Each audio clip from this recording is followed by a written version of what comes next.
Science and industry have much to gain from working more closely together, but their goals and ways of working can sometimes feel worlds apart. What makes them so different, and what does it take to create collaborations that are mutually beneficial? In this episode, we will talk to Science Director Henrik Österblom from the Stockholm Resilience Center and Darian McBain, Global Director for Corporate Affairs and Sustainability at Thai Union, the world's largest producer of canned tuna. They will reflect on their experiences of working together to make the world's largest seafood companies more sustainable and to lead a shift towards ocean stewardship. Welcome to Rethink Talks.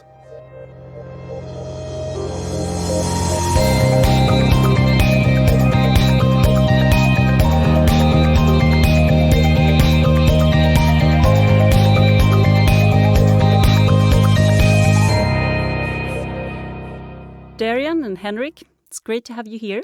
Thank you, Lisa. Nice to be here. Thank you, Lisa. And Henrik Österblom, your research focuses on ocean sustainability and global governance. And in 2016, you helped form the Seafood Business for Ocean Stewardship, or CBOS, which for the first time brought together the 10 largest seafood companies across all sectors to collaborate with science for ocean stewardship. One of these companies is Thai Union, the world's largest producer of canned tuna and the highest-ranked company in the Seafood Stewardship Index by World Benchmarking Alliance. Darian McBain, you must have been a key driver behind this achievement, so big congratulations. And you've also been an active partner in moving the CBOS initiative forward. And you hold a PhD in supply chain analysis, so you're certainly familiar with the world of science. But what would you say are the biggest differences between academia and industry? So actually, I had just finished my PhD and working with Sydney University when the opportunity to join Thai Union came up. And what it meant for me was that I could synthesize all of the experience that I'd had across government, intergovernment, NGO, and then finally academia, and bring it to life in a business. So to me, the main difference is in academia, you have the time and the breadth to look at issues from all different angles and synthesize a really good thought process and outcomes. In business, it's much more fast-paced, but you can affect change much more quickly. That leads us into the question to Henrik, because you started off the CBOS initiative very much, of course, as a scientist, curious in finding out which are the biggest actors shaping the ocean, basically. But then you turned into more of a change agent when you decided to actually bring these companies together. Can you tell me something about that process? Well, it was. I'm an empirical scientist, so I'm interested in how the world works, looking at the data to describe that. And we were interested in the future of the ocean and thinking about who is it that can shape the future of the ocean. We thought interesting to look at companies, of course, and realize that we actually don't know who the biggest companies are in the world. And Carl Folke, our colleague, suggested maybe there's something like keystone actors of the world. And that's an interesting idea. Maybe there are some disproportionately large companies in the world that has the power to influence the seafood production system in its entirety. And of course, we had no idea who these were. So we set about trying to figure out, well, are they keystone actors? Who are they? How big are they? What are they doing? So that was an exciting, empirical, curiosity-driven process. But how did it feel to start approaching these companies? Well, to be honest, terrifying. You know, I did not know anything about these companies. I did not know any of the people in their companies. I did not know how they were thinking or operating. I mean, we know a lot about their operations and their subsidiaries and their production portfolios, but we had no idea how they would react to our questions to engage with us. And we were, it was going into a new world, learning lots of new things. So it was somewhat terrifying, but of course, talking to these people, to Darian and many of the other colleagues, you know, they're people just like us. They want to do a good job. They want to engage with sustainability, and they want to learn new things. So I think it was really exciting to learn how much we actually have in common. And Darian, do you remember when Henrik and his team contacted you at Thai Union, and what did you think of them? Well, actually, it came to me in two different ways. So independently, I had read the paper that was published in PLOS ONE and was so impressed with the concept, and also that it quantified Thai Union, because quite frankly, everybody thought I went to work for some very strange little Thai fishmonger and couldn't understand why I was going to join Thai Union.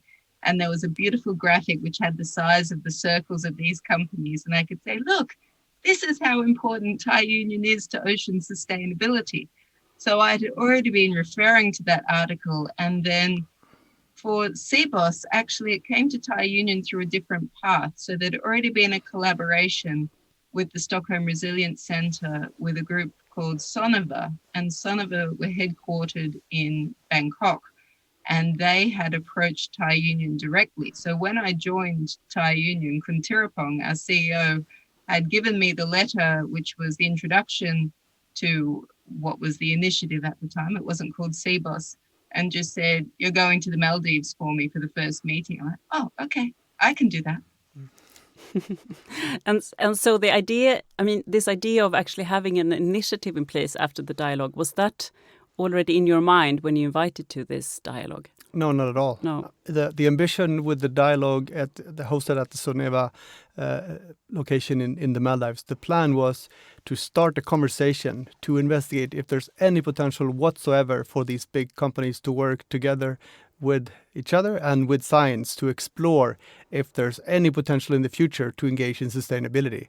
And of course, we went way beyond that at that first dialogue, which was really exciting and a bit surprising to us, I must say. And this is a few years back now. Well, it feels like forever, but it's 4 years ago, pretty much exactly. Yeah, November 2016. Yeah.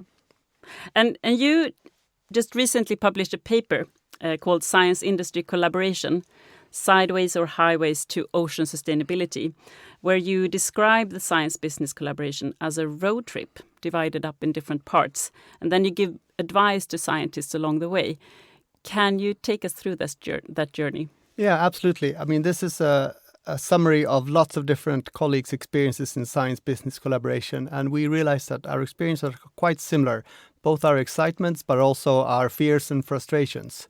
So in this road trip, we describe it as 4 different phases. One is loading up the car, basically figuring out what you need when you're going on a trip that you've never been on before.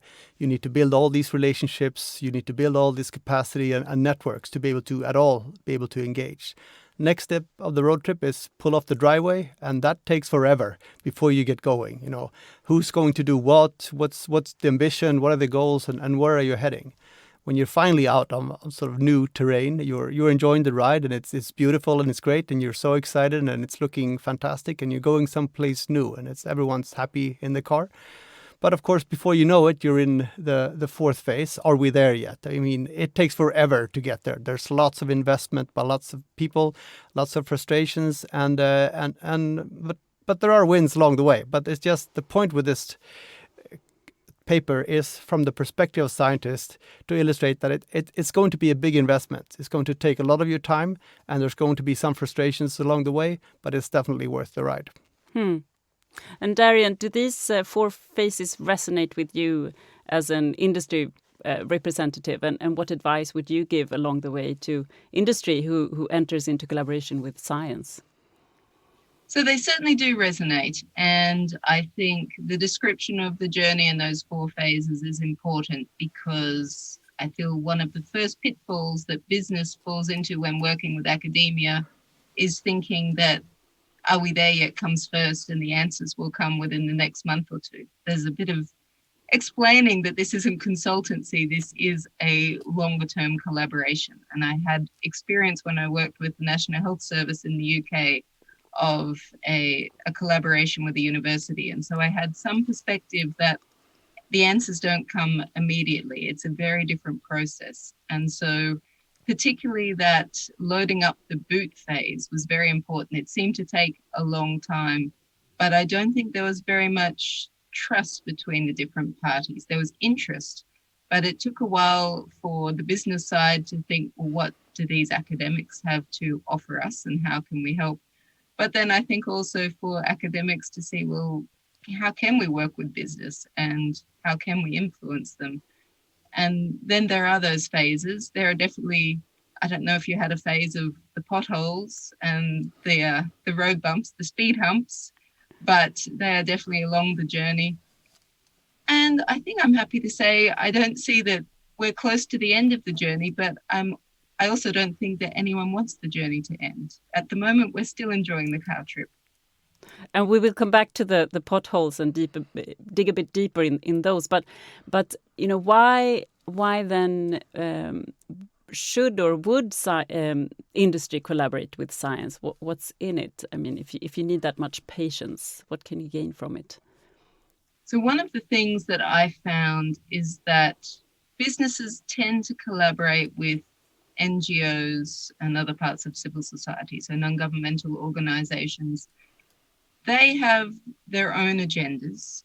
They have been set up for a particular purpose, and they will follow those agendas. But sometimes your agendas align, and that's fine.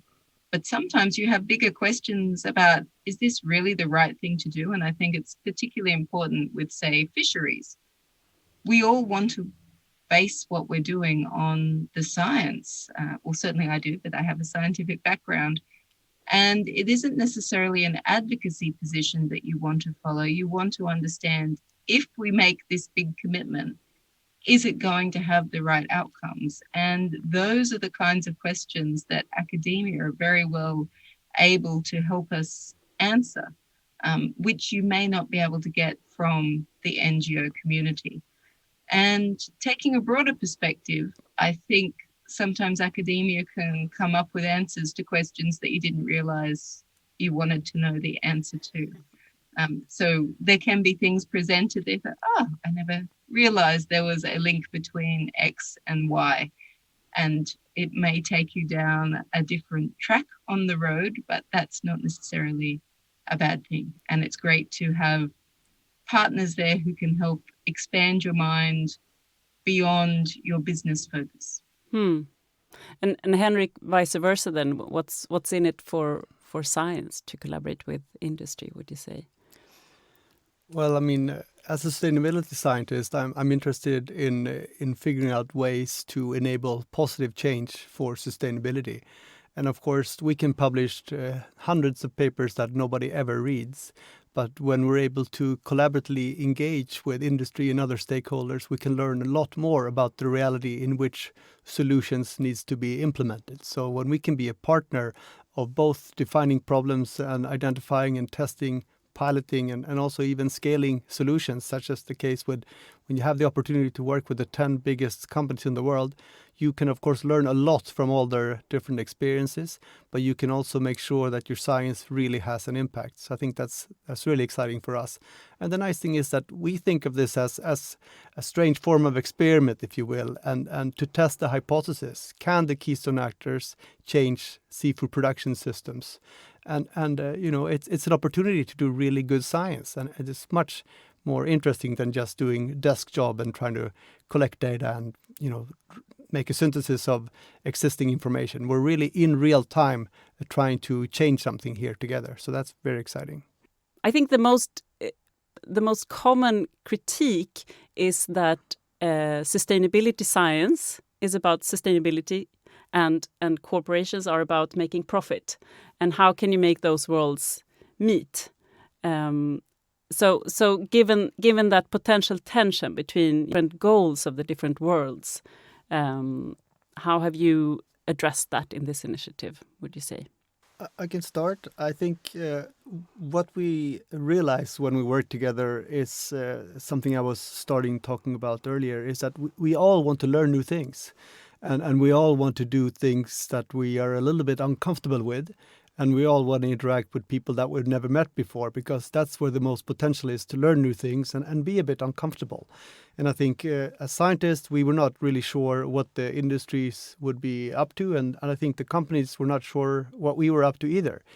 Did we have a hidden agenda? Were they going to trick us? I think that was something that everyone was sort of considering. And I think as we're developing this relationship, we're realizing we're actually...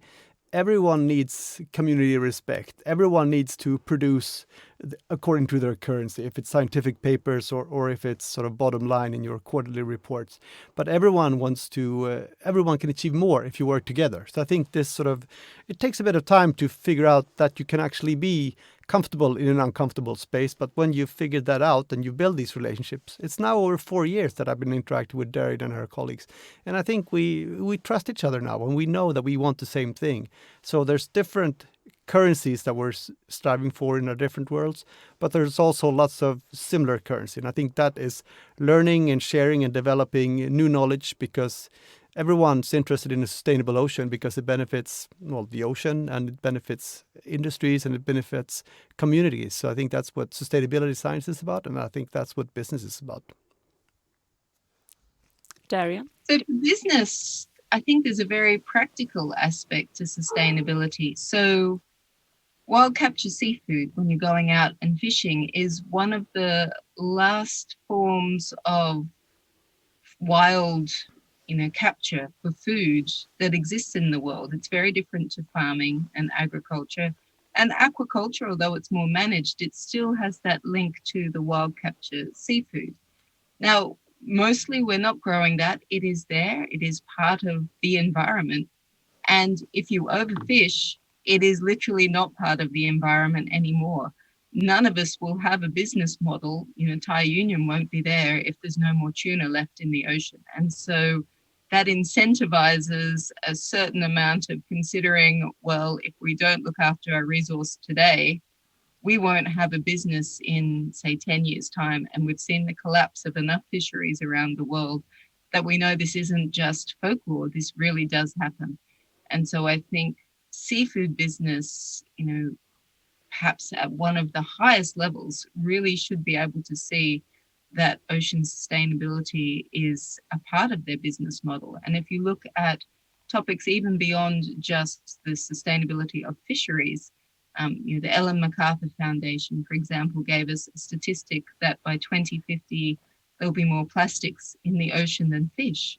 Now, for a fishing company, a seafood company, that is very scary because we can't sell canned plastic. We want to sell the fish. And so, again, that means that we need to take a very active role in making sure that the oceans are healthy. And that's where CBOS and the science that it brings can really help for businesses to make decisions that have outcomes that will help our business rather than just be a sustainability cost or greenwash or PR.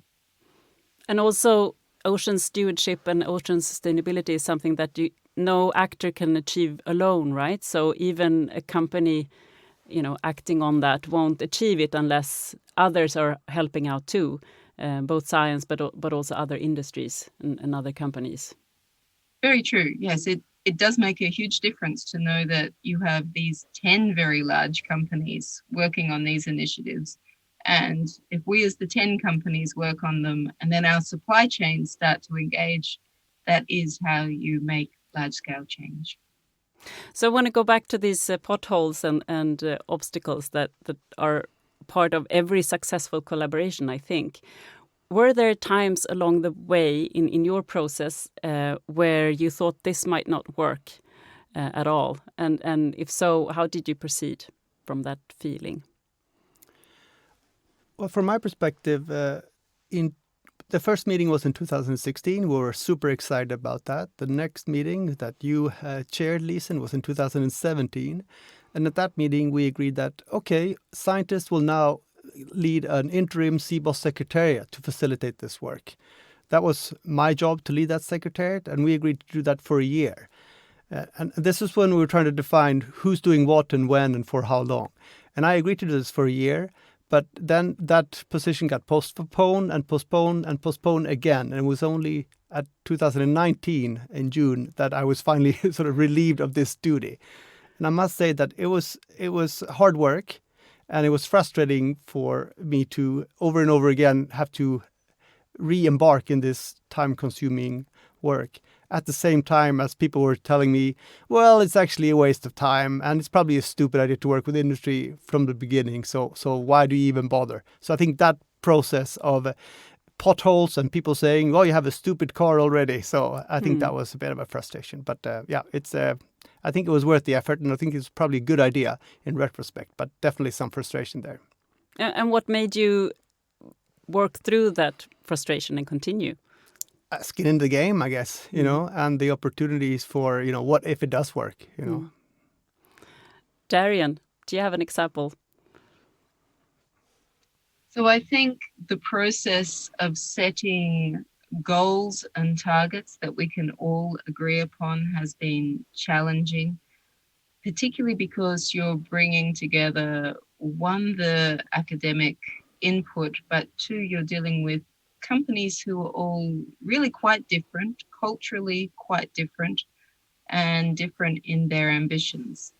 And so to then set targets, across the ones that meet the expectations of, say, European companies versus the Asian companies, it's been a challenge. It's been a great challenge. And I think it leads to one of the successes, which is that now we do all collaborate so much better. And I feel I have an insight when I read the seafood press about what is happening in the other Keystone Actor companies. I have an insight of what goes on behind there.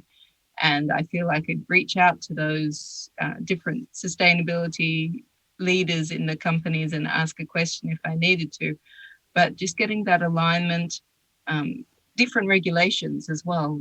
We're all governed by different regulations. Some are international, but then you need to meet the requirements of your most immediate stakeholders. And that's different for each different Keystone Actor as it is for the academic team.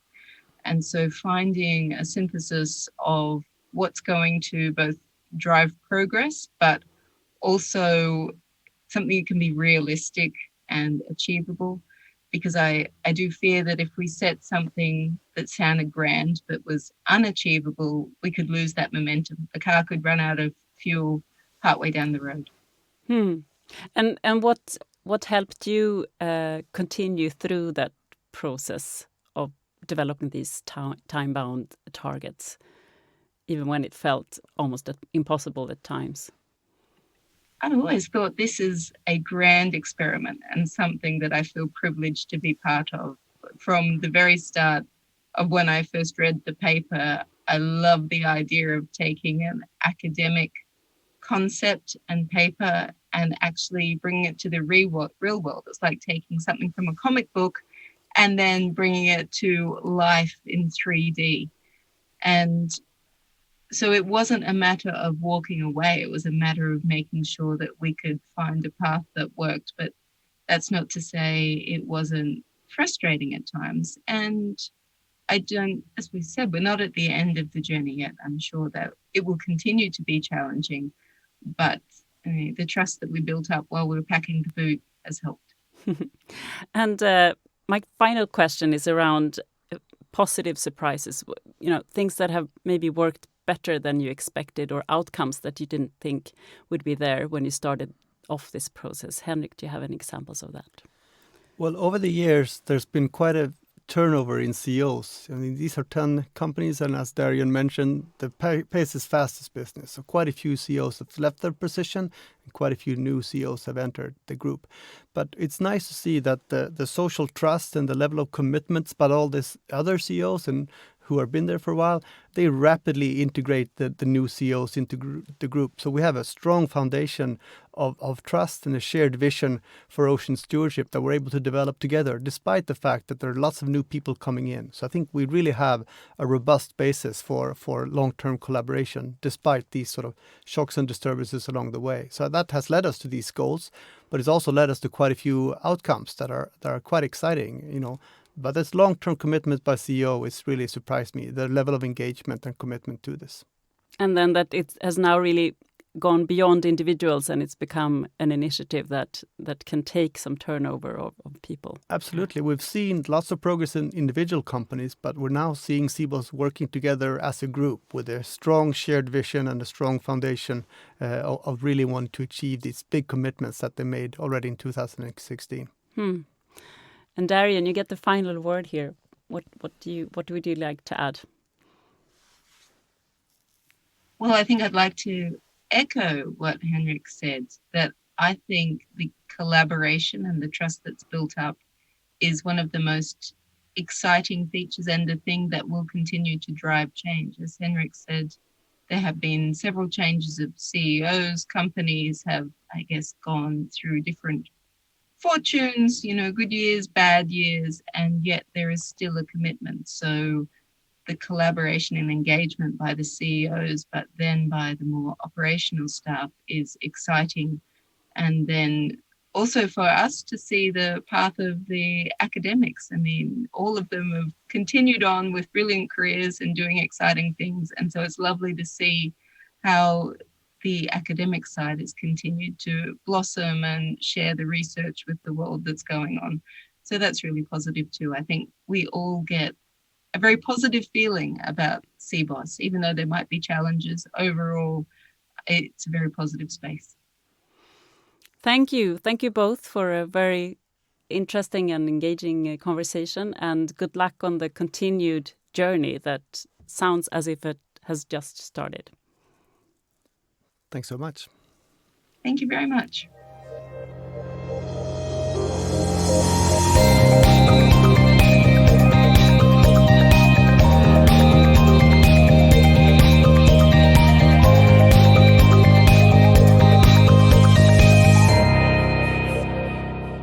You have listened to Rethink Talks, a podcast series produced by the Stockholm Resilience Center at Stockholm University. For more episodes, head over to our website, rethink.earth. And don't forget to subscribe.